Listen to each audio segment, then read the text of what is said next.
اچھا یہاں پر سب سے بڑا نقطہ جو سمجھنے والا ہے، کسی کے پاس کتنی دولت ہو، کتنا پیسہ ہو تو ہم مالدار سمجھیں گے، ہم ایسا متوسط طبقہ، جو تین طبقات ابھی ہم نے بیان کیا آپ سے، ایک تو مالدار طبقہ جو زکوٰۃ دیتا ہے، اور ایک محتاج طبقہ جو زکوٰۃ لیتا ہے، اور ایک کون سا طبقہ؟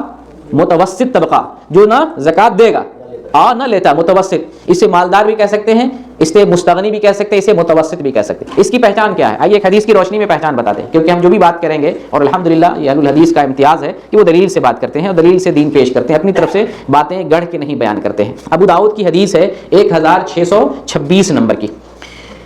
اس حدیث کے راوی ہیں عبداللہ بن مسعود رضی اللہ تعالیٰ عنہ۔ نبی کریم صلی اللہ علیہ وسلم بیان کرتے ہیں کہ جو سوال کرے اور اس کے پاس ایسی چیز ہو جو اس کو مستغنی کرنے والی ہو، پھر بھی سوال کرے، تو وہ قیامت میں آئے گا کہ یہاں تک کہ اس کے چہرے پر نشان بنے ہوں گے، زخم کے نشان ہوں گے، لوگوں سے سوال کرنے کی وجہ سے وہ پہچانا جائے گا یہ آدمی دنیا میں مانگا کرتا تھا۔ یعنی ایسا آدمی جس کے پاس سامان ہے، مثال کے طور پر اس کے زمین، مہنگی سے مہنگی زمین ہے، کئی گھر ہیں، بیچ کر اپنی ضرورت پوری کر سکتا ہے، کھا پی سکتا ہے، اس کے باوجود بھی وہ مانگ رہا ہے۔ ایسا سوال کرنے والا جس کے پاس ایسی چیز ہو جو سوال کرنے سے مستغنی کر رہی ہو، پھر بھی وہ مانگتا ہے، وہ قیامت کے دن اس حال میں آ گیا کہ اس کے چہرے پر زخم ہوں گے، زخموں کے نشان پڑے ہوں گے۔ صحابہ نے پوچھا اللہ کے رسول پھر مالداری کیا ہے؟ ہم مالدار کو کیسے پہچانیں گے؟ مالداری کی حد، وہ آدمی جس کو ہم زکوٰۃ نہیں دے، ایسا آدمی مانگنے والا آئے، ہمیں پتہ چلے کہ اس حیثیت کا ہے، تو اس کی حیثیت کیا ہے مالداری کی؟ آپ ہمیں بتائیے مالداری کی حیثیت کیا ہے؟ آپ نے فرمایا جس کے پاس 50 درہم یا اس کی قیمت کے برابر سونا ہو وہ مالدار ہے۔ یعنی یہاں پر مالدار سے مراد متوسط طبقہ، یعنی یہ وہ طبقہ ہے زکوٰۃ تو دے گا نہیں لیکن لے بھی نہیں سکتا ہے۔ کتنا ہونا چاہیے؟ 50 درہم یا اس کی قیمت کے برابر سونا۔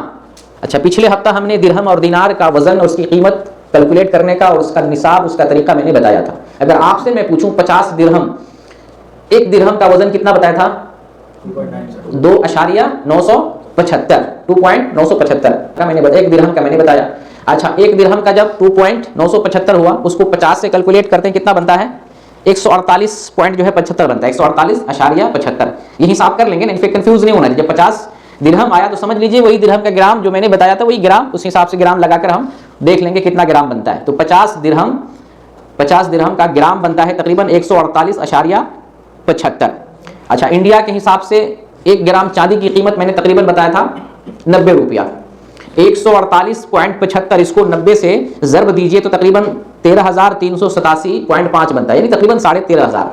جس کے پاس 13,500 ہو جائے انڈین کرنسی کے اعتبار سے، پاکستان میں 1 گرام چاندی کا میں نے متوسط بتایا تھا 263، اسی کو 148.75 کو 263 سے ضرب دیتے ہیں تو 39,121 روپے بنتے ہیں پاکستانی۔ تو انڈیا میں تقریباً 13,500 ہو جائے، پاکستان میں 39-40,000 روپے ہو جائے، تو آپ سمجھ لیجئے وہ متوسط طبقے میں سے ہے، اس کو زکوٰۃ نہیں دینا چاہیے۔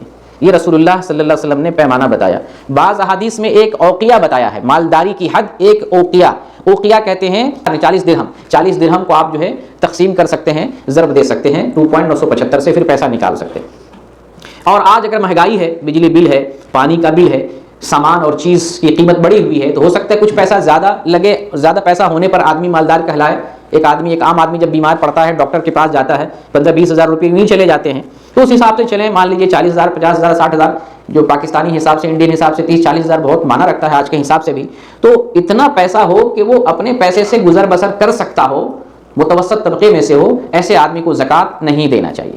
اور نبی کریم صلی اللہ علیہ وسلم نے یہ تو مالداری کی حد آپ کو بتایا کہ مالدار آدمی 50 درہم یا اس کی قیمت کے برابر سونا ہو وہ مالدار ہے، اسے زکوٰۃ نہیں دینا چاہیے۔ مالدار کا مطلب کیا ہے؟ زکوٰۃ نہیں دینا چاہیے۔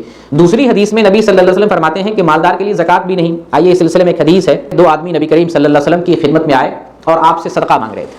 آپ صلی اللہ علیہ وسلم الٹ پلٹ کے اوپر سے نیچے دیکھتے ہیں، ہم یوں ہی مانگنے والے کو نہیں دیں گے، ہم اس کے حالات اور ظروف کا پتہ لگائیں گے، پھر اس کے بعد زکوٰۃ دیں گے۔ صدقہ کسی کو بھی دے سکتے ہیں، لیکن زکوٰۃ دینے کے لیے ضروری ہے کہ یہ جو 8 مصرف بیان کیے گئے ہیں انہی میں سے کسی کو دے سکتے ہیں، ان سے باہر کسی کو نہیں دے سکتے۔ اس لیے جاننا ضروری ہے کہ جس کو ہم دے رہے ہیں اس کی کیفیت کیا ہے۔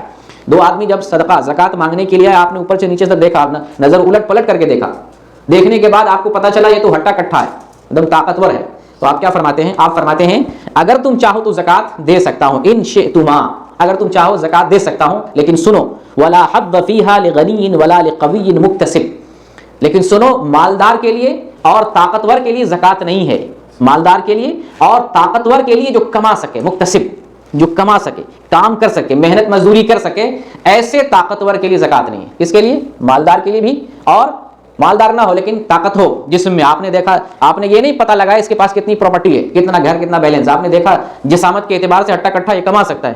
تو آپ نے فرمایا کہ مالدار کے لیے بھی زکات نہیں ہے, اور جو طاقتور اور کما سکتا ہو اس کے لیے بھی زکات نہیں ہے. تو یہ آپ صلی اللہ علیہ وسلم نے واضح کر دیا.